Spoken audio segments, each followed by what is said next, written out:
एक खरगोट सबके आँखी खुल जाए, सतनामी राजा गुरु बालक दास, स्वाभिमानी राजा गुरु बालक दास।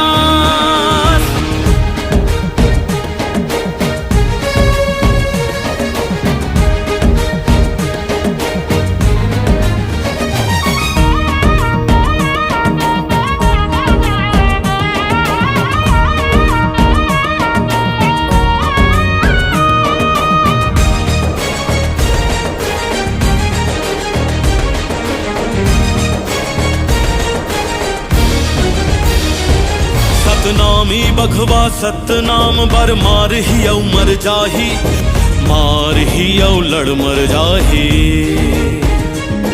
कैसन भी हो जोधाए घर आगू कोनो टिक नहीं पाही, हाँ कोनो टिक नहीं पाही।